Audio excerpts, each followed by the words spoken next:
অন্তর্বর্তী সরকার তো এই সংবিধানেই নাই। তাহলে 90 দিনের মধ্যে নির্বাচন করতে হবে, এর বাধ্যবাধকতাটা এখনো রয়ে গেছে। 1/11-এ ডক্টর ইউনূস সাহেব নতুন দল কর্তৃক 27 দিনের মাথায় নাগরিক শক্তি নামে উনি খান্তি দিয়ে বেরিয়ে গেছিলেন যে এটি তার কাজ না। এবার আবার তিনি দূর থেকে সরকার গঠন করছেন, সেটা ছাত্রদের দিয়ে সরকার গঠন করছে, শিক্ষার্থীদের দিয়ে সরকার গঠন। তিনি মুরব্বী হয়েছেন। নির্বাচনটা কোথায় যেন একটা জায়গায় আটকে আছে। দর্শক আসসালামু আলাইকুম, সবাইকে আমন্ত্রণ জানাচ্ছি মাই টিভির 50 মিনিটস আয়োজনে। সপ্তাহে 2 দিন শনি রবিবার এই অনুষ্ঠানটি নিয়ে উপস্থিত হই আমরা। পুরো অনুষ্ঠান জুড়ে আমি এস.এম. তানভীর থাকবো আপনাদের সাথে। প্রিয় দর্শক, আপনারা জানেন আমরা এই অনুষ্ঠানটিতে আলোচনা করি আমাদের চারপাশে ঘটে যাওয়া সমসাময়িক বিষয়গুলো নিয়ে, আলোচনা করি দেশের রাজনীতি, অর্থনীতি সহ জনসম্পৃক্ত বিষয়গুলো নিয়ে, আলোচনা করি দেশের সামগ্রিক পরিস্থিতি নিয়ে। আজকেও ব্যতিক্রম নয়। আজকে আমরা মূলত আলোচনা করব নির্বাচন কোনটি আগে হওয়া উচিত, জাতীয় নির্বাচন নাকি স্থানীয় সরকার নির্বাচন। এর সাথে আমরা আমাদের সামগ্রিক রাজনৈতিক প্রেক্ষাপট নিয়ে আলোচনা করতে চাই। আলোচনার জন্য স্টুডিওতে দুজন অতিথি উপস্থিত আছেন। প্রথমে পরিচয় করে দিই আপনার সাথে। আমার বাঁ পাশে আছেন এ.এফ.এম. সোলাইমান চৌধুরী, সাবেক চেয়ারম্যান আমার বাংলাদেশ এবি পার্টি। ধন্যবাদ আপনাকে, দর্শক শ্রোতাকে ধন্যবাদ। এবং এর পরেই আছেন শামসুজ্জামান দুদু, ভাইস চেয়ারম্যান বিএনপি। আপনাদের দুজনকেই মাই টিভির স্টুডিওতে স্বাগত। আলোচনা শুরু করতে চাই, নির্বাচন কেন্দ্রিক মূলত আলোচনা করব। তার আগেই আমরা একটা প্রসঙ্গে কালকে যেটি নিয়ে আমরা দেখেছি যে ঐক্যমত্য কমিশনের প্রথম সভা অনুষ্ঠিত হয়েছে। এটি মূলত পরিচিতিমূলক সভা হয়েছে, এমনটাই বলেছেন প্রধান উপদেষ্টা। এবং তিনি বলেছেন এটি সরকারের দ্বিতীয় ধাপ। প্রথম ধাপ প্রায় 6-7 মাসের মতো হয়েছে এবং এটি দ্বিতীয় ধাপে তারা উন্নীত হয়েছে। প্রথমে শুরু করতে চাই এ.এফ.এম. সোলাইমান চৌধুরী আপনাকে দিয়ে। সরকারের এই বিগত প্রথম ধাপ যেটিকে তারা উল্লেখ করছেন সেটির সফলতা ব্যর্থতা কি, এবং দ্বিতীয় ধাপে উন্নীত হওয়ার জন্য যেই কার্যক্রমগুলো তারা হাতে নিয়েছে সেটি কতটুকু নির্বাচন কেন্দ্রিক আসলে? আপনাকে ধন্যবাদ, দর্শক শ্রোতাকে অভিনন্দন এবং ধন্যবাদ জানাচ্ছি। সরকারের সাফল্য এবং ব্যর্থতা দুটোই আছে। সাফল্য যেমন আছে, তারা অনেকগুলো সংস্কারের উদ্যোগ নিয়েছেন, কমিশন গঠন করেছেন, কমিশন রিপোর্ট জমা দিয়েছে, সেগুলোর বাস্তবায়ন হচ্ছে। বিচার প্রক্রিয়া অর্থাৎ গণহত্যার বিচার প্রক্রিয়া চলমান আছে। রাজনৈতিক দলগুলোর সঙ্গে কয়েক দফা তারা বৈঠক করেছেন। অন্তত রাজনৈতিক দলগুলোর সঙ্গে বর্তমান অন্তর্বর্তী সরকারের যে একটি যোগাযোগ আছে এবং ঘনিষ্ঠতা আছে, এটি প্রমাণ করে। এগুলোর সাফল্য আমি দেখতে পাচ্ছি। পাশাপাশি কিছু ত্রুটি বিচ্ছুতিও আছে। সরকার যেভাবে চলে সেভাবে চলতে আমরা দেখি কিনা এটি প্রশ্নবোধক। সরকারের যে কার্যক্রম এগুলো খুব ধীর গতির। এত ধীর গতিতে সরকার চলা উচিত কিনা জনগণ এটা ভালো করে বোঝে। জনগণ সেবা থেকে বঞ্চিত হচ্ছে। আরেকটি সবচাইতে সমস্যা যেটি হয়েছে, স্থানীয় সরকারের প্রতিনিধিদেরকে নির্বাচিত যারা, তাদেরকে বাদ দেওয়ার পরে শূন্যতার সৃষ্টি হয়েছে। জনগণের অনেক সেবা পাওয়া দরকার, তারা ইউনিয়ন পরিষদ থেকে বা উপজেলা পরিষদ থেকে এই সেবাগুলো পেতে বিলম্ব হচ্ছে। অন্যান্য প্রতিষ্ঠানেও অনেক রদবদল হয়েছে, অনেক পরিবর্তন হয়েছে, অনেককে বাদ দেওয়া হয়েছে। রিপ্লেসমেন্ট যেগুলো হয়েছে, তারা এই রিপ্লেসমেন্টের পরে নতুন লোকজন এটার সঙ্গে এখনও পুরোপুরি খাপ খাওয়াতে পারেনি। ফলে একটু সমস্যা তো সেখানে রয়েই গেছে। আশা করা যায় সরকার এসব বিষয়ে উদ্যোগ নেবেন এবং উদ্যোগ নিলে দ্রুত এগুলোর সমাধান হয়ে যাবে। আসলে নির্বাচন এবং সংস্কারকে গুরুত্ব দিতে গিয়ে জনসম্পৃক্ত যে বিষয়গুলো সেগুলো উপেক্ষিত হচ্ছে কিনা কি মনে করেন আপনি? এটি একটি কঠিন প্রশ্ন। একটির সঙ্গে আরেকটির যোগসূত্র আছে। নির্বাচনকে তো প্রাধান্য দিতেই হবে। নির্বাচনকে প্রাধান্য দিতে হবে এজন্য যে রাজনৈতিক নেতৃত্বাধীন সরকার ছাড়া কোনো দেশ সারা পৃথিবীর 1000 বছর ইতিহাসে এমন প্রমাণ নেই যে রাজনৈতিক নেতৃত্ব ছাড়া কোনো সরকার জনকল্যাণমূলক কাজ করতে পারে? এটি একটি বড় প্রশ্ন। কারণ হলো এই যে রাজনৈতিক নেতৃবৃন্দের সঙ্গে দেশের সাধারণ মানুষের নারীর একটি যোগাযোগ বিদ্যমান। জনগণের সঙ্গে তাদের সম্পৃক্ততা থাকার কারণে তাদের সমস্যা কোথায়, এ সমস্যার সমাধান কিভাবে করতে হবে এবং কত তাড়াতাড়ি এই সমাধানগুলো করা যায়, এগুলি রাজনৈতিক নেতৃবৃন্দ কিন্তু খুব ভালো বোঝেন। এটি হলো শুধু বাংলাদেশ নয়, শুধু এই উপমহাদেশ নয়, সারা পৃথিবীর অবস্থা। কিন্তু আমরা বর্তমানে দেখেছি যে আসলে বিগত সরকারের আমলে জনসাধারণ তাদের দাবি তুলে ধরতে পারেনি। তারা ক্ষমতার লোভে আসলে জনগণ থেকে সম্পৃক্ততা বিচ্ছিন্ন হয়ে গিয়েছিল। কিন্তু এখন আমরা এই অন্তর্বর্তী সরকার আসার পর থেকে কিন্তু দেখেছি বিভিন্ন দাবি দেওয়া নিয়ে রাজপথ অবরোধ থেকে শুরু করে বিভিন্ন ধরনের আন্দোলন হচ্ছে। আসলে এই দাবি দেওয়াগুলো তারা এতদিন বলতে না পারার কারণে হয়তো একসাথে এই দাবিগুলো আসছে। তো সেগুলোর দিকে গুরুত্ব দেওয়া উচিত কিনা আসলে অন্তর্বর্তী সরকার? আপনি ঠিকই বলেছেন। গত 15, 15.5 বা 16 বছরে সাধারণ মানুষের অভাব অভিযোগের দিকে বিগত এই গণহত্যাকারী সরকার কোনো নজরই দেয়নি। তাদের নিজেদের স্বার্থ হাসিল করার যে অপচেষ্টা, এটা তারা করে গেছে। জনগণকে এক কথায় তারা একেবারে অবহেলা করেছে এবং এমন ভীতিকর পরিবেশ সৃষ্টি করেছে, জনগণ যে তাদের দাবির কথা বলবে এই ধরনের কোনো অবস্থা ছিল না। যার কারণে সকলেই এখন যেই সুযোগ পেয়েছে অমনি তাদের দাবি দাওয়া পেশ করছে। এই দাবি দাওয়া পেশ করাকে আমরা কোনো অবস্থাতেই খারাপভাবে দেখা উচিত নয়। দাবি তো যদি না জানায় তো আমি বুঝবো কিভাবে যে এই একটা সমস্যা আছে, এটার সমাধান করতে হবে। দাবি দেওয়াগুলোর কিন্তু বেশ কিছুর সমাধানও হয়েছে, অনেকগুলি হয়নি, অনেকগুলি কমিশন হয়েছে। এটি ধৈর্য ধারণ করার একটা বিষয়, সরকারে যারা থাকেন তাদের সুচিন্তার একটা বিষয় এবং সরকারি লোকজনদের রাজনৈতিক নেতৃবৃন্দের সঙ্গে ঘনিষ্ঠ যোগাযোগ রেখে এগুলোর সমাধানের রাস্তা বের করা, এই একটা বিষয়। আমরা দেখেছি নির্বাচনের পূর্বে কিন্তু সকল রাজনৈতিক দলই প্রতিশ্রুতি দেন জনগণের বিভিন্ন দাবি দাওয়া পূরণ করবেন, কিন্তু নির্বাচন পরবর্তীতে যে পরিস্থিতিটা আমরা বিগত 15 বছরে দেখেছি সেটি যে পুনরাবৃত্তি ঘটবে না কিংবা জনগণের দাবি দাওয়া পূরণ করা হবে সেই ব্যবস্থা কি নেওয়া হচ্ছে রাজনৈতিক দলের পক্ষ থেকে? তাদের আশ্বস্ত করার জন্য কোন ধরনের পদক্ষেপ আছে কিনা যাতে করে তারা আশ্বস্ত হতে পারে যে একটি রাজনৈতিক দল আবার আসলে তাদের দাবি দাওয়াগুলো পূরণ করা হতে পারে? ধন্যবাদ, আপনি গোড়ায় হাত দিয়েছেন।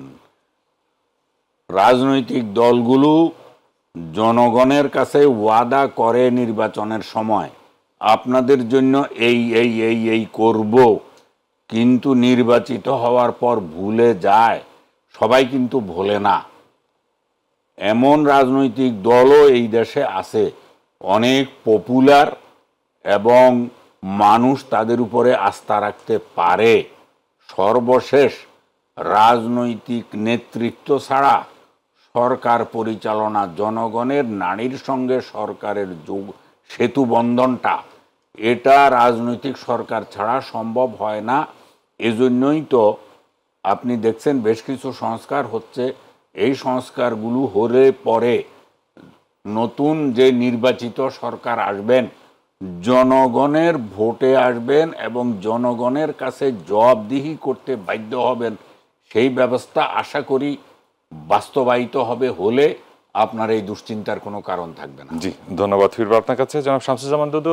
আমরা কালকে দেখেছি আপনাদের মহাসচিব মির্জা ফখরুল ইসলাম আলমগীরের নেতৃত্বে একটি প্রতিনিধি দল ঐক্যমত্য কমিশনের সভায় উপস্থিত হয়েছিলেন। সেখানে আলোচনা হয়েছে, নির্বাচন নিয়েও দাবি জানিয়েছেন মির্জা ফখরুল ইসলাম আলমগীর। আসলে বিএনপির সাথে কি ধরনের আলোচনা হলো এবং অবস্থানটা কি আসলে, এবং সরকারের যে বিগত প্রথম ধাপের সাফল্য কিভাবে দেখছেন বা ব্যর্থতাটাই কিভাবে দেখছেন?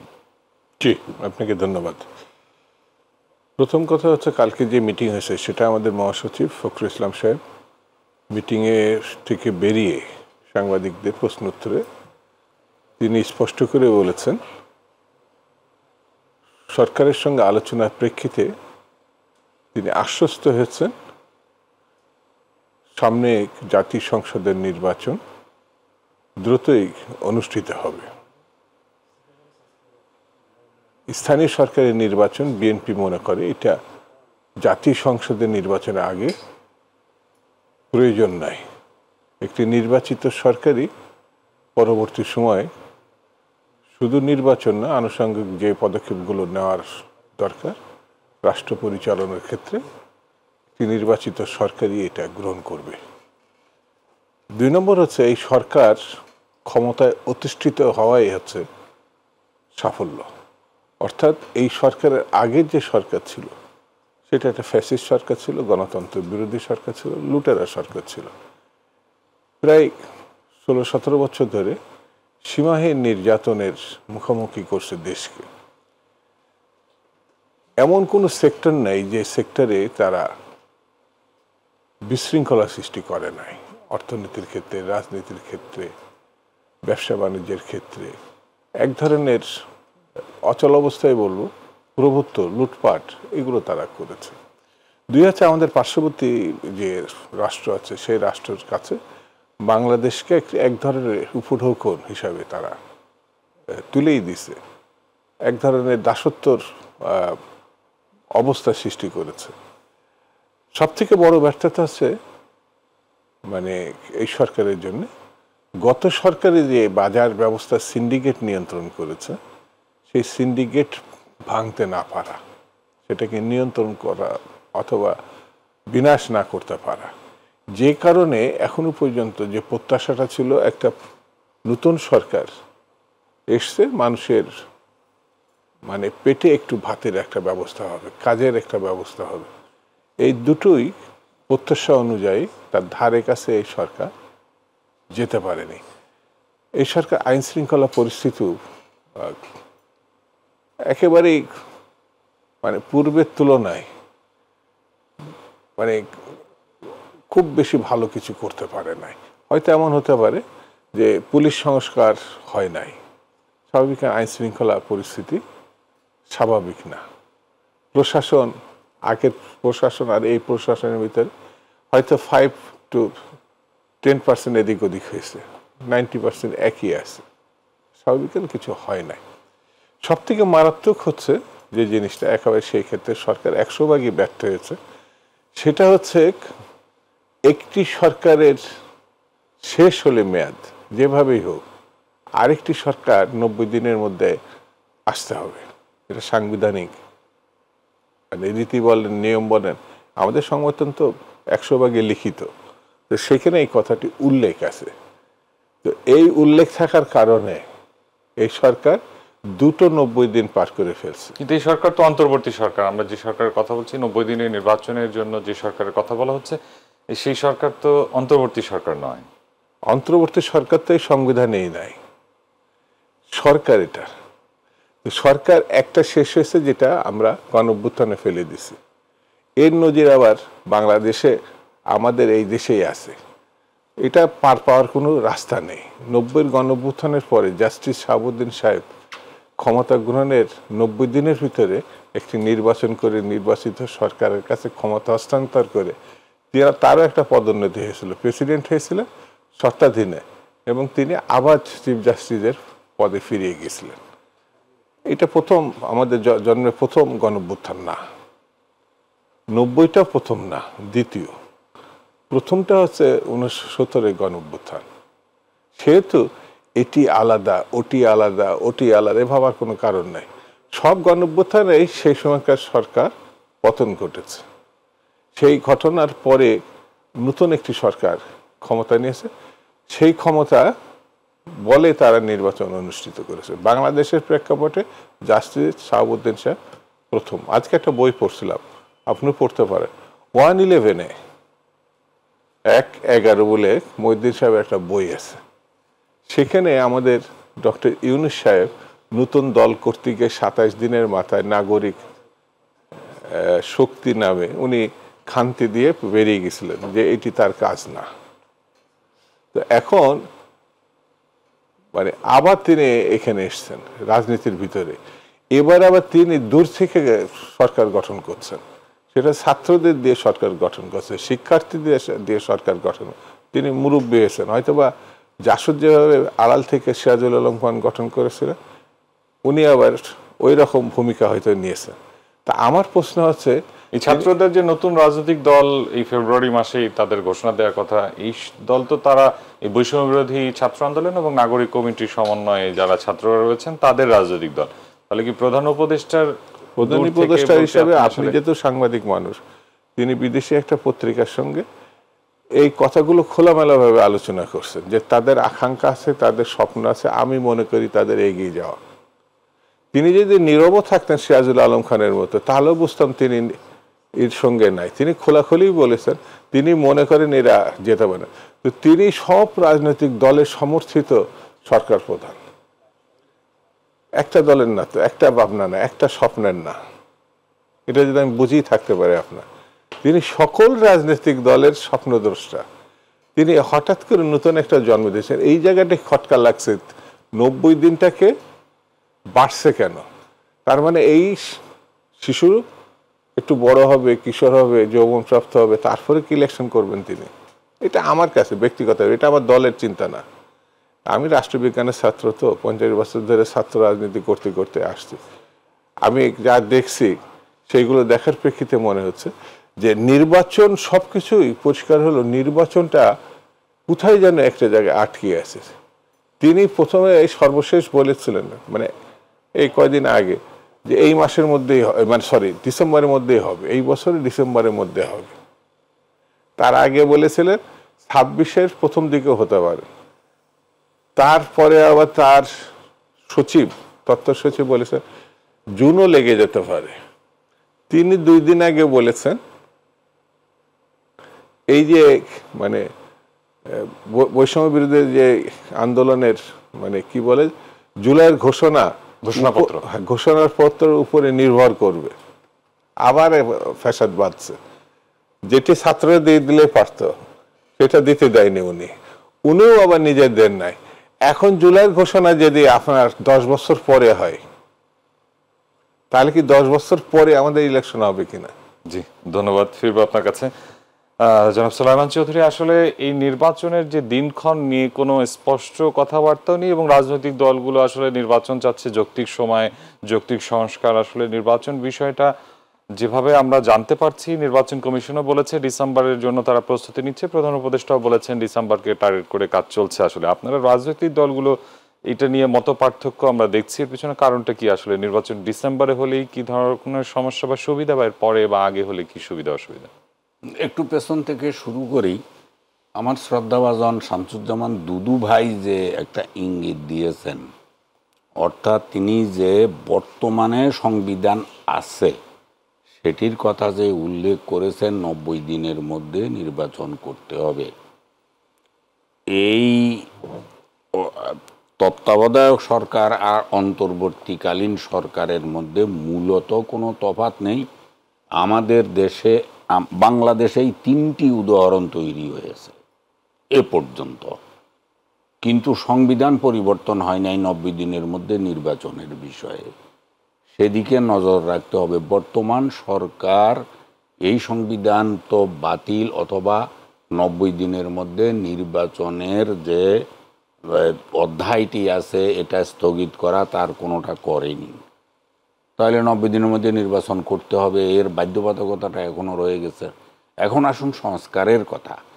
এই সংস্কারগুলো নির্বাচনের একটি যৌক্তিক তারিখ রাজনৈতিক দলগুলোর সঙ্গে আলোচনা ক্রমে ঠিক করা অতীব জরুরি এবং সংস্কারগুলোও এই সময়ের মধ্যে করা সম্ভব।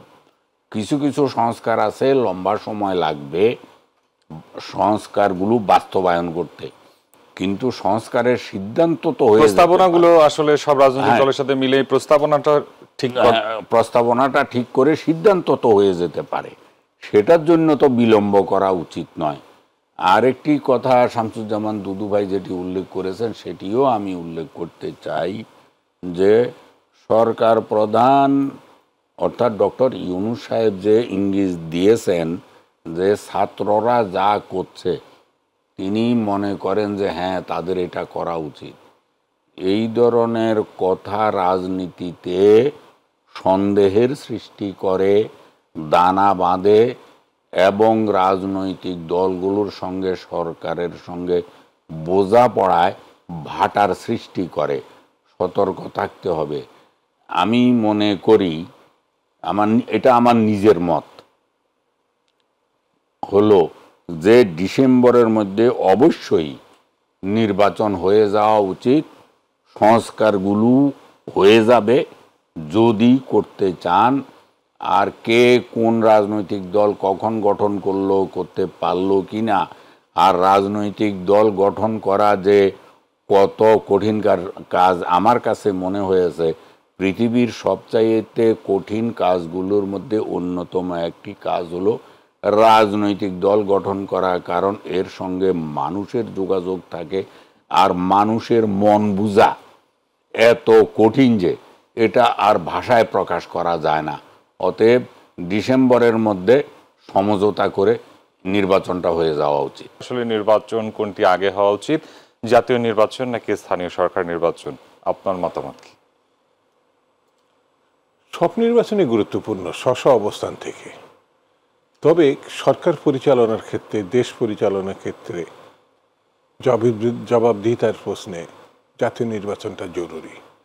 কারণ জাতীয় নির্বাচনই একটা দেশকে তারা তাদের কর্মসূচির মধ্যে, অর্থাৎ মানুষ এমন ব্যক্তি বা প্রতিষ্ঠানকে বা দলের হাতে দেশকে তুলে দেয় যার উপর আস্থা, বিশ্বাস, নির্ভরতা থাকে।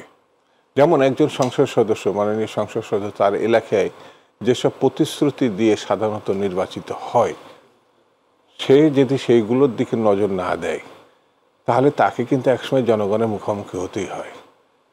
বলেছিলেন তো এই রাস্তা বানাবেন, কই? বলেছিলেন তো স্কুলের উন্নয়ন ঘটাবেন, এমপিভুক্ত করবেন, করেননি কেন? এই প্রশ্ন যত আমি আড়ালে থাকি না কেন, গণতান্ত্রিক রাজনীতিতে এক সময় মানে সরকারের মেয়াদ এবং তার পদের মেয়াদ শেষ হবে, আবার একটি নির্বাচনে তাকে যেতে হবে, তখন আবার মানুষের মুখোমুখি হতে হয়। একটা ইউনিয়নে স্থানীয় মানুষের অবশ্যই সেবার পাওয়ার যোগ্যতা আছে, কিন্তু এর বরাদ্দ জাতীয় সংসদ বা সরকারই দেয়।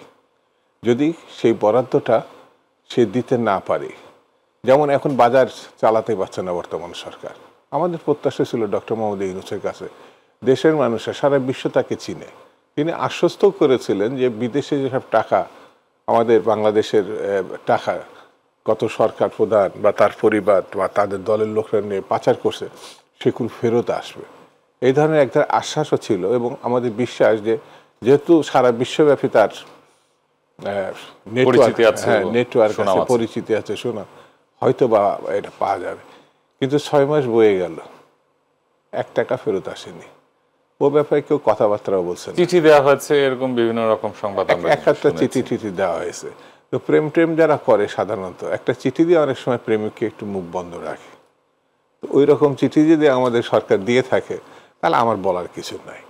আমি যে জায়গাটা বলতে চাচ্ছি, একটা রাজনৈতিক দল তার অনেকগুলো হাত, অনেকগুলো প্রশাখা, অনেকগুলো মানে কেন্দ্র থাকে। এই সরকার যাদের উপর নির্ভর করছে সেটা টিএনও, একটা রাজনৈতিক শক্তি শুধু টিএনও, সচিব অথবা মানে সরকারি যে প্রশাসন ডিসি, এদের উপর নির্ভর করে চলে না। তারও নিজস্ব একটা বলাই থাকে, এমপি থাকে, চেয়ারম্যান থাকে, মেম্বার থাকে, সব মিলিয়ে রাজনৈতিক দল থাকে। তো তারা কিন্তু আবার এই শক্তিকে দেখিয়েও ডিসিকে কন্ট্রোল করতে পারে। এখন যে পরিস্থিতির গ্যাপটা হচ্ছে, ডিসি যা বলবে এই সরকার সে শুনতে বাধ্য, কারণ তার শক্তি নাই। একজন টিএনও যা বলবে সে এখানে শক্তি। এবং বলা যায় যে গত সময়ের প্রশাসন বা ব্যক্তিরাই এই সরকার নিয়ন্ত্রণ করছে, অনেকে তাই বলছে, এবং বাস্তবিক সেই অবস্থায় কিন্তু এখন আছে। সেই কারণে একটি সরকার পরিচালনার ক্ষেত্রে কোনটি প্রধান, যেখানে স্থানীয় সরকার মানে স্থানীয় ভিত্তিতে যে কাজটুকু করে সেটাও এই মানে অনির্বাচিতই বলবো, একেবারে ছোট্ট একটা সরকার, এমনকি তার লোক বাড়ানোর ক্ষমতাও নাই, মানে পণ্ডিতের সংখ্যা কম। আমি বলি এই সরকারে বড় পণ্ডিত আর সব পণ্ডিত, আর একজনের কাছে 4-5টা মিনিস্ট্রি। সকালে উঠলে একটা মিনিস্ট্রি কাজ শেষ করা একজন মন্ত্রীর জন্য কঠিন, তার দিয়েছে আরো 3টে মিনিস্ট্রি। সে সপ্তাহে একদিন ওই মিনিস্ট্রিতে যেতে পারে কিনা আমার সন্দেহ আছে। সেই জন্যে এই সরকারই কমপ্লিটলি একটি টেম্পোরারি গভর্নমেন্ট, এটা বিস্তৃত কোনো সরকার না। তাদের প্রধান কাজগুলো যদি তারা মানে ঠিক সময় শেষ করে যেতে পারে, যেটা আমি মিস্টার শাহাবুদ্দিন সাহেবের কথা আমি উল্লেখ করলাম, আমার দেশের দৃষ্টান্ত, অন্য দেশে যাওয়া লাগবে না। তো সেই কাজটা না করে বর্তমান সরকার অলরেডি, যদি তারা তো সংবিধানের আওতায় শপথ নিচ্ছে, শুধু না সংবিধান রক্ষা করার দায়িত্ব নিচ্ছে, কিন্তু এই শপথটা, এই শপথ যদি সেই শপথই হয়ে থাকে তাহলে তারা তাদের কাজ তো করতে পারে না। সেহেতু স্থানীয় সরকার এটা আরো বিস্তৃত ঘটনা। আমি জাতীয় সংসদের নির্বাচনে এই মাথায় নিতে পারছি না। আর সবথেকে বড় কথা আমার মনে হয়েছে, সবথেকে মানে এটা অন্যভাবে না নিলে ভালো হবে, যেসব দল প্রতিনিধিত্বমূলকভাবে, আওয়ামী লীগের কথা বাদ দেন, তারা উৎখাত হয়ে গেছে, অন্য যে দলগুলো আছে তাদেরও ছোট বড়র একটা ব্যাপার আছে। কিন্তু ছোট বড়র ব্যাপার থাকলেও এই সরকারের কাছে সকল রাজনৈতিক দলের গুরুত্ব আছে। কিন্তু জটিলতা বাড়ছে না কমছে বক্তব্যে, সেটাও এই সরকারকে নিজের থেকে অনুধাবন করতে হবে।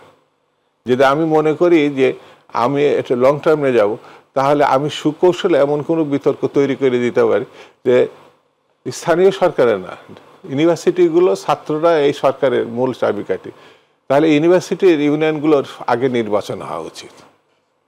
আমাদের এই দেশে যেটা আমি মনে করি আরও জটিলতা বাড়াবো, এটা ধর্মপ্রধান একটা দেশ, এটা আপনাকে অস্বীকার করতে পারবেন, সেটা হলো মুসলিম সম্প্রদায়। হাজার হাজার মসজিদ আছে, এই মসজিদগুলো সত্যিকারে পরিচালনা হচ্ছে না কিনা এটা আমাদের দেখা খুব জরুরি। তাহলে এখানে ভালো একটা নির্বাচন হওয়ার দরকার। জি, কত বছর লাগবে, কত বছর লাগবে, ধন্যবাদ। সেই জন্য জটিলতা বাড়াবো না কমাবো, এটাই হচ্ছে মুখ্য বিষয়। জি, জনাব সোলাইমান চৌধুরী, আসলে আপনার দলের অবস্থান কি? কোনটি আগে হওয়া উচিত, স্থানীয় নির্বাচন না জাতীয় নির্বাচন? আমরা যতদূর জেনেছি সংবাদ মাধ্যমে আপনারা স্থানীয় নির্বাচনকে আগে দাবি করছেন, এরপরে জাতীয় নির্বাচন। আসলে এর পিছনে কারণগুলো কি? আমার দলের অবস্থানের কথার আগে জনাব শামসুজ্জামান দুদু ভাই যে কথাটি বলেছেন স্থানীয় সরকার নির্বাচনের বিষয়ে, স্থানীয় সরকারে মৌলিক 4টি নির্বাচন আছে: ইউনিয়ন পরিষদ নির্বাচন, পৌরসভা নির্বাচন, উপজেলা নির্বাচন, জেলা পরিষদ নির্বাচন। এছাড়াও বিশ্ববিদ্যালয়গুলোর নির্বাচন, কলেজগুলোর নির্বাচন, মাদ্রাসাগুলোর নির্বাচন, আরও বিভিন্ন সংস্থার নির্বাচন। অর্থাৎ স্থানীয় সরকারের নির্বাচনের কোনো অভাব নাই। আপনি যদি ওই নির্বাচনে হাত দেন তাহলে এখানে সবগুলো নির্বাচন, মৌলিক যে 4টি, এই 4টি করতেই আপনার বছর খানেক সময় লেগে যাবে। আপনি নিজে ততদিন টিকে থাকতে পারবেন কি না তার কারণ হলো যে আপনি তো রাজনৈতিক সরকার নন। আপনার পেছনে একেবারে গ্রামের কোনো বাড়ির একজন কর্মী থেকে শুরু করে কেন্দ্রে দলীয় প্রধান পর্যন্ত যে যোগসূত্র, বড় দলগুলোর কথা বলছি, এটি একটি বিশাল বিষয়। এগুলি বিবেচনায় রাখতে হবে। এগুলি বিবেচনায় না রাখলে আপনি হোঁচট খাবেন। আর যদি ধরে নেই যে আপনি স্থানীয় নির্বাচনগুলো আগে করবেন, আগে করার সামর্থ্য আপনার আছে কিনা এটা দেখতে হবে এজন্য যে এই নির্বাচনগুলোকে সুষ্ঠু, অবাধ এবং নিরপেক্ষ করার জন্য আপনি কতটুকু অঙ্গীকারাবদ্ধ, এটি একটি ভাবনার বিষয়। আমার দল যেটি বলেছে, আপনি আমাকে এই প্রশ্ন করেছেন, আমার দল এটি অনেক আগে বলেছে।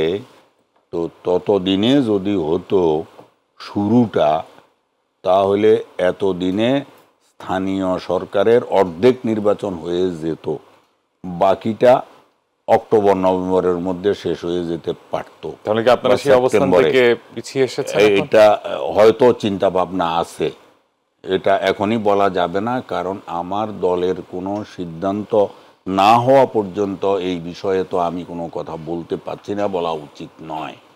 তবে আমি কেবল বলছি আমার ব্যক্তিগত ভাবনা থেকে যে স্থানীয় সরকারের নির্বাচনের জটিলতা, দীর্ঘসূত্রিতা এগুলো মাথায় রাখলে আপনি বোধহয় স্থানীয় সরকারের নির্বাচনের দিকে আগে যাবেন না, জাতীয় নির্বাচনের দিকেই আগে যেতে হবে। অর্থাৎ ক্ষমতা কেবল নিজের নয়, জনগণের ক্ষমতাকে শক্তিশালী করেই আপনি এই নির্বাচনগুলি করুন।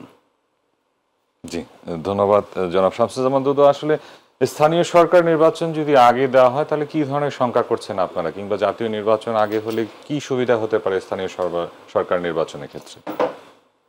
আমার কাছে মনে হয় যে নির্বাচিত একটা সরকার দেশের মধ্যে আসলে, এমনকি আপনি জাতীয় সংসদ নির্বাচন ঘোষণা করার পর এখন যে সংকটগুলো মুখোমুখি আমাদের জাতি আছে, যেমন আজকেও সারা দিনটা আপনার এই রামপুরার যে রাস্তাটা বাড্ডা দিয়ে আপনার এদিকে দুপুর পর্যন্ত এটা বেবি চালকদের সিএনজি অটোরিকশা চালকদের অবরোধ ছিল।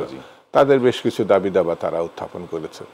মিটার আছে, মিটার তারা ব্যবহার করবে না, এবং মিটারে না চলে 50,000 টাকা জরিমানা করা হবে, এরকম একটা সরকার সিদ্ধান্ত নিয়েছিল, সেটা পরবর্তীতে তুলে নেওয়া হয়েছে, প্রত্যাহার করেছে। তারপরে তারা এটা গেছে।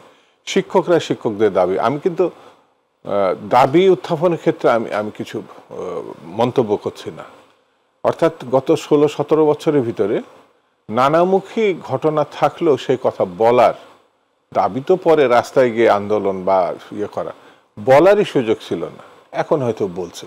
আমি কেন এই প্রসঙ্গটা সামনে নিয়ে আসলাম? একটি নির্বাচিত সরকার এই বিষয়গুলো যেভাবে মোকাবেলা করে, যেভাবে ট্রিটমেন্টে নিয়ে আসে, যেভাবে আলোচনা করে, তাদের অনেকগুলো সূত্র কাজ করে, মানে নানানভাবে। তো এই বিশৃঙ্খলাটা রাস্তায় যাওয়ার আগে এটা মোকাবেলার ব্যাপার আছে। আমি একটু আগে আপনার বলেছি যে একজন মানুষের 3-4টা যদি মিনিস্ট্রি থাকে, মানে একজন উপদেষ্টা, মাননীয় উপদেষ্টা, তো তার পক্ষে তিনি যতই এফিসিয়েন্ট হোক না কেন, এই 4টা মানে এই সময়ে তারপরে তার দল নাই, মানে অনেকটা ঢাল নেই তলোয়ার নেই নিধিরাম সদ্য।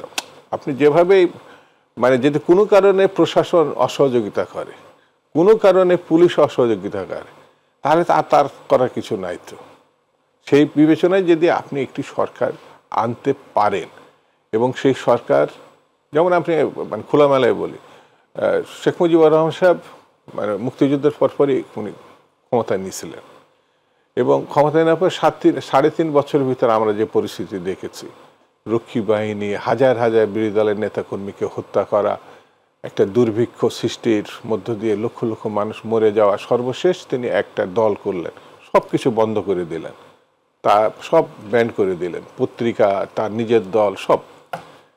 দেখেন তিনি পারলেন না, অভ্যুত্থান হয়ে গেল, তার সপরিবারে তিনি নির্মমভাবে নিহত হলেন। কিন্তু শেখ জিয়া রহমান আসার পরে আপনি এই দেশ থেকে চাল রফতানি করলেন, বিশ্বের অনেক দেশ আপনার পাশে, ইউরোপ আমেরিকা আপনার পাশে এসে দাঁড়ালো। আপনার মিডল ইস্ট মানে বলা যায় বাস্কেটলেস, মানে যে একটা মানে তলাবিহীন ঝুড়ি, সেটাকে আপনার তলা দিয়ে উনি দিয়ে দিলেন। আইন শৃঙ্খলা ফিরে আসলো, সকল পত্রিকা বলার সুযোগ হলো, সকল রাজনৈতিক দল কাজ করল। তিনিও নেতা, আর এটা তো প্রথাগত নেতাও না, শহীদ জিয়া রহমান মাঠ থেকে উঠে আসা, স্বাধীনতার ঘোষণা করেছেন, যুদ্ধ করেছেন, লড়াই করেছেন, আবার চাকরিতেও গিয়েছিলেন, তো আবার ফিরে এসছেন। লিডারশিপ এবং পরিকল্পনা এবং মানুষের আস্থা এবং বিশ্বাস, এটা কিন্তু খুব বড় জিনিস।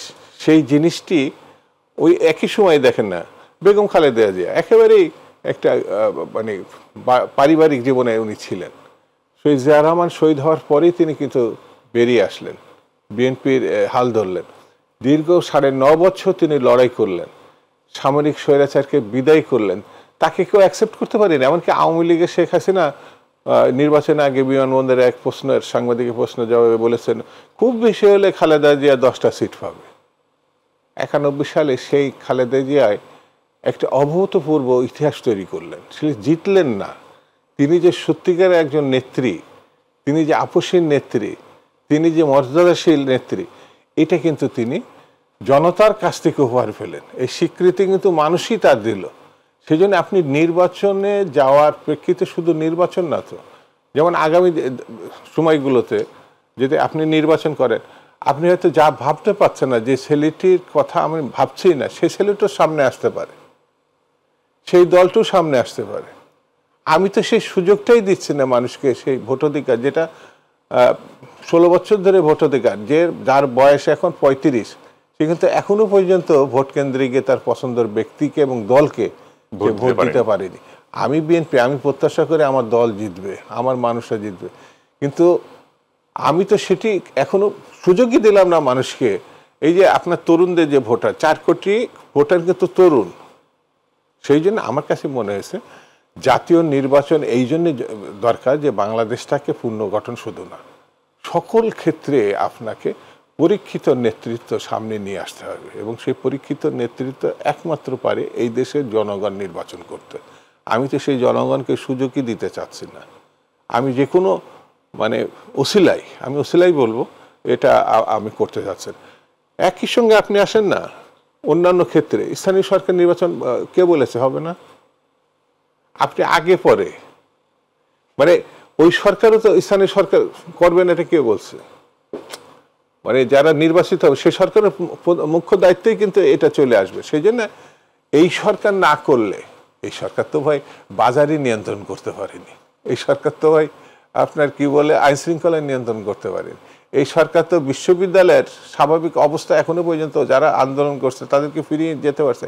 এই সরকারকে যারা বসিয়েছে, আপনি একটা খুব মাইন্ডেড, সেই ছেলেগুলো এখনো কাতরাচ্ছে। কত ছেলে, 10,000 20,000, তাদের সমস্ত দায়িত্ব আজন্ম যদি এই সরকার ঘোষণা দিয়ে আইন পাশ করে যেভাবে বলেন দিয়ে যেত, প্রতিটা দল দেশের মানুষ এটা সাপোর্ট করতো। FM সোলাইমান চৌধুরী, আপনাকে দিয়ে শুরু করি। কিছু কিছু দল, রাজনৈতিক দল আসলে দাবি করছে জাতীয় নির্বাচনের আগে স্থানীয় সরকার নির্বাচন দেয়া হোক। এটা আসলে তাদের দল গোছানোর কৌশল হিসেবে অনেকে দেখছেন। এই জাতীয় নির্বাচনের আগে স্থানীয় নির্বাচন চাওয়াটা আসলে নির্বাচনকে বিলম্বিত করার উদ্দেশ্য কিনা, কি মনে করেন আপনি? এই ধরনের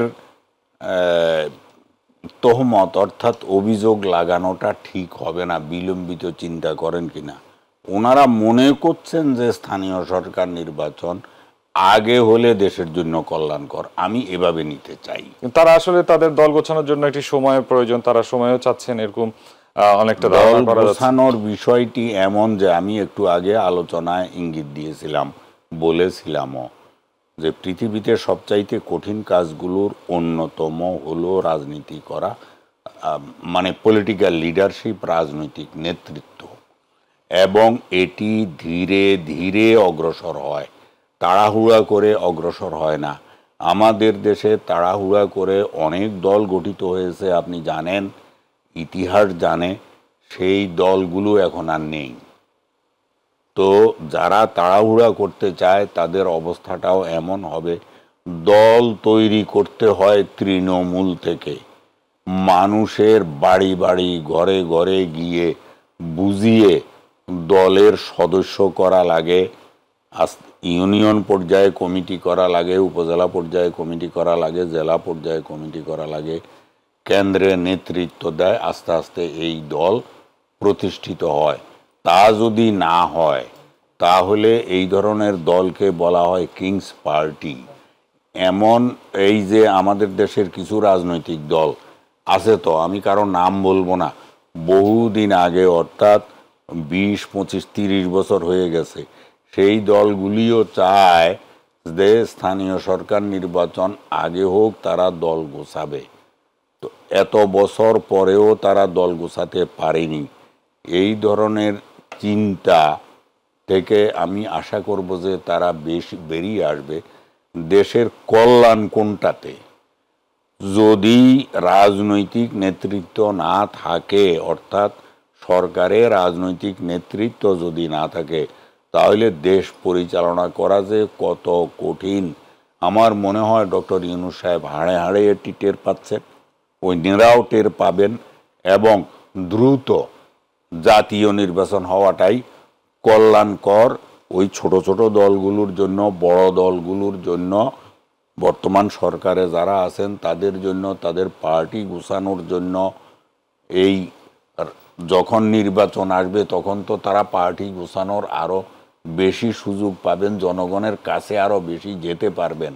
তাদের পার্টি বড় করারও সুবিধা হবে জাতীয় নির্বাচন হলে। জাতীয় নির্বাচন যদি অনিশ্চিত থেকে যায় তাহলে তাদের দল বড় হওয়ার যে সুযোগ সেটাও তো কমে যাবে।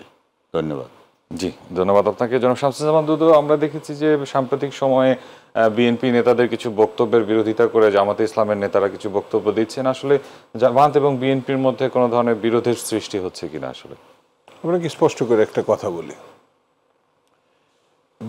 বিএনপি রাজনীতি করে, জামাত জামাতের রাজনীতি করে, বা আরেকটা পার্টি তার কর্মসূচি আছে, তার লক্ষ্য আছে, তার স্বপ্ন আছে, সে তার রাজনীতি করে। বিএনপি যদি বিএনপির মতো করে বলে, যেমন ৭১ সালে মুক্তিযুদ্ধ, সেই পয়েন্টে যদি সে কথা বলে এবং সেই প্রসঙ্গ যদি জামাতের বিরুদ্ধে যায়, আরেকজন হয়তো বলবে এটি হচ্ছে জামাতকে কোণঠাসা করার জন্য বিএনপি বলেছে। তো এটা তো রণাঙ্গনের যে নেতৃত্ব দিয়েছেন, স্বাধীনতা ঘোষণা করেছেন, তার আঙ্গিকে এসে তার রাজনীতিটা সে ব্যাখ্যা করছে। কিন্তু জামাত ইসলামী তো বাংলাদেশ আমলেও প্রতিষ্ঠা হয়নি, এমনকি পাকিস্তান আমলেও হয়নি। জামাত ইসলাম প্রতিষ্ঠা হয়েছে ব্রিটিশ ভারতে, যখন এদেশ ব্রিটিশরা শাসন করছে। সেই সময় তারা তাদের মতো করে মিস্টার মওদুদি, মৌলানা মওদুদি সাহেব নেতৃত্বে এটা তৈরি হয়েছিল 1941 সালে। এটা আপনাকে স্মরণে রাখতে হবে। যেমন communist party of Bangladesh, CPB, এদের জন্ম কিন্তু ব্রিটিশ আমলে, এটি পাকিস্তান আমলে না, বাংলাদেশ স্বাধীনতার পরেও না। মানে ধর্মকে ভিত্তি করে মানে রাজনীতিটাকে ব্যাখ্যা করে জামাত ইসলাম।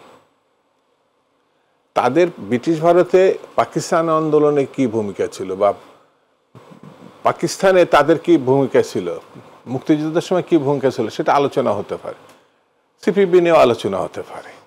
তো এগুলো এক জায়গায় হবে না। একটা ধর্মভিত্তিক, একটা হচ্ছে মার্ক্সবাদী শ্রেণী সংগ্রামের দল। বিএনপি একেবারেই বাংলাদেশের প্রেক্ষাপটে অনেক পরে তৈরি হয়েছে, তার বয়সও 40 ঊর্ধ্বে, 45 বছরের কাছাকাছি। সেই বিবেচনায় আমি মনে করি গণতন্ত্রের সৌন্দর্যটা হচ্ছে সবাই সবার কথাটা বলবে, কিন্তু আরেকজন এটাকে ভিন্নভাবে ব্যাখ্যা করার কোনো অবকাশ নাই। এখন জামাতে ইসলাম ব্রিটিশ ভারতে ক্ষমতায় যেতে পারেনি, কারণ পাকিস্তান আমলেও যেতে পারেনি, বাংলাদেশ আমলেও গেছে হচ্ছে বিএনপির সঙ্গে 4 দল করার কারণে। সেটি ক্ষমতার একটা অংশ তারা পাইছে, আর তো যেতে পারেনি। তো এখন যদি জামাত ইসলাম মনে করে তাদের ক্ষমতায় যেতে পারবে, তো এটাকে অন্যায় হিসাবে দেখা তো ঠিক হবে না। আমাদের সঙ্গে যখন ছিল তাদের সিট সংখ্যা সর্বোচ্চ 18টা, আর আমাদের সঙ্গে যখন বাইরে থাকে 2 থেকে 3টা পায়। ভোটের কথা বলছি আমি। তো এখন যদি ওরা এককভাবে হয়, তো এককভাবে হলে নির্বাচন সমাপ্ত না হলে তো কিছু বলা, মন্তব্য করা ঠিক হবে না।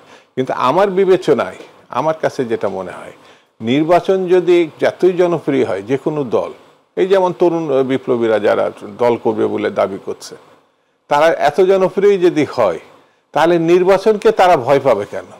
আমার কাছে মনে হয় আমি যদি স্থানীয় সরকার নির্বাচন করতে চাই বিএনপি, তাহলেও তাদের জোর করে করা উচিত জাতীয় সংসদে, কারণ তারা তো ক্ষমতায় যাবে।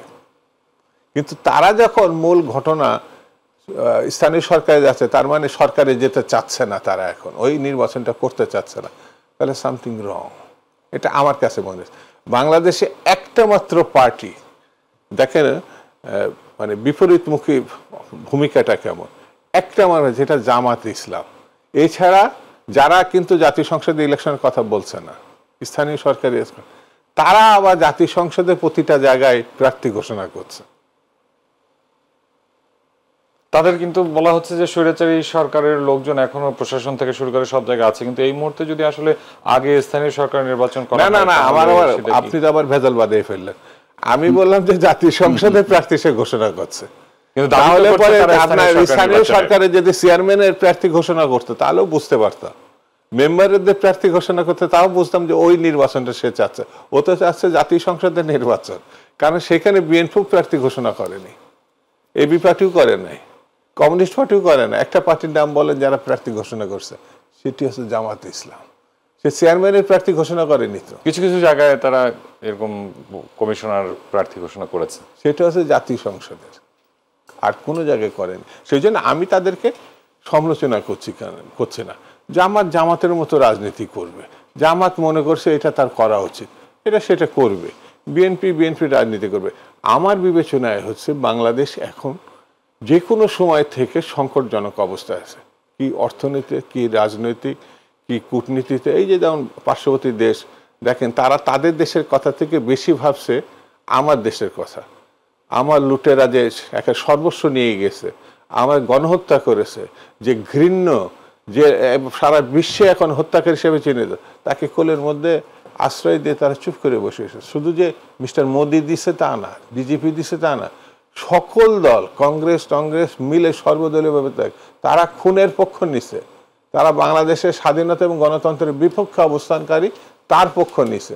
সেই জন্য আমার কাছে মনে যে কোনো সময় থেকে বাংলাদেশ ভয়াবহ বিপজ্জনক অবস্থা আছে। এই জন্য একটি শক্ত, দৃঢ়, কঠিন, প্রতিজ্ঞাবদ্ধ একটি সরকারের দরকার, এবং যে সরকার বাংলাদেশকে রক্ষা করতে পারে। জি, ধন্যবাদ জনাব সালামান চৌধুরী। আমরা একবারই অনুষ্ঠানের শেষ পর্যায়ে খুবই সংক্ষিপ্ত আকারে আপনাদের কাছ থেকে শুনতে চাই, যদি জাতীয় নির্বাচন দেওয়া হয় সেক্ষেত্রে আপনারা কি 300 আসনে প্রার্থী দিবেন, বা সেরকম কোনো পরিকল্পনা আপনাদের আছে কিনা, এবং রাজনৈতিক দলগুলোর সাথে ঐক্যমতে পৌঁছানোর জন্য আমরা যে বিষয়গুলো দেখছি, স্থানীয় সরকার আগে না জাতীয় নির্বাচন আগে এ থেকে শুরু করে আরো কিছু বিরোধ রয়েছে, তো সরকারের সাথে আলোচনার আগে রাজনৈতিক দলগুলোর আসলে ঐক্যমতে পৌঁছা দরকার কিনা?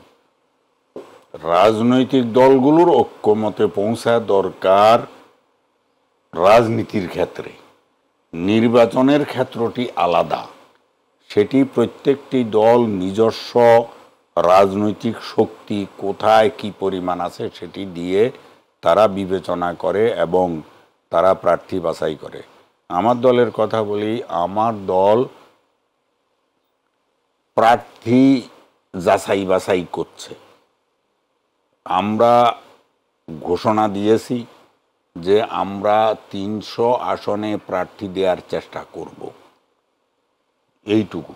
আমরা কোনো প্রার্থীর নাম ঘোষণা করিনি, কিন্তু আমরা জাতীয় সংসদের নির্বাচনে 300 আসনে প্রার্থী দেওয়ার চেষ্টা করব বলেছি। এর অর্থ এই যে আমরা জাতীয় সংসদ নির্বাচনটা চাই, কারণ ক্ষমতার কেন্দ্রবিন্দু হলো জাতীয় সংসদ, রাজনীতির কেন্দ্রবিন্দু জাতীয় সংসদ, জনগণের অধিকার আদায়ের কেন্দ্রবিন্দু জাতীয় সংসদ, অন্য কোনো জায়গা নয়। এটি এদেশের মানুষ আজকাল খুব ভালো করে বোঝে। অতএব জাতীয় সংসদের নির্বাচনে আমার দল চেষ্টা করবে যত বেশি প্রার্থী দেওয়া যায়, টার্গেট হলো 300।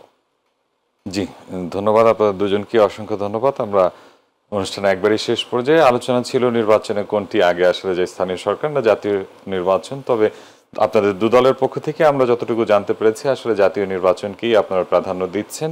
এই সরকারও সকল রাজনৈতিক দলের সাথে আলোচনা করে একটি ঐক্যমতে পৌঁছে জাতীয় নির্বাচন আগে দিবে, এমনটাই প্রত্যাশা আপনারাও করছেন, এবং জাতীয় চাইছে আসলে একটি সকল রাজনৈতিক দলের সমন্বয়ে সরকারের সাথে আলোচনার মাধ্যমে একটি সিদ্ধান্তে পৌঁছাতে পারে, তাহলে এগিয়ে যাবে দেশ। প্রিয় দর্শক, আলোচনা করছিলাম নির্বাচন কেন্দ্রিক, আসলে কোনটি আগে হওয়া উচিত, জাতীয় সরকার নাকি স্থানীয় সরকার নির্বাচন। তবে সকল রাজনৈতিক দলগুলোর মত পার্থক্য থাকলেও প্রধান যে রাজনৈতিক দল বিএনপি চাচ্ছে আগে জাতীয় নির্বাচন হোক, এবং আমরা কথা বলেছি এবি পার্টির সাথে, তাদেরও দাবি হচ্ছে জাতীয় নির্বাচন আগে হোক।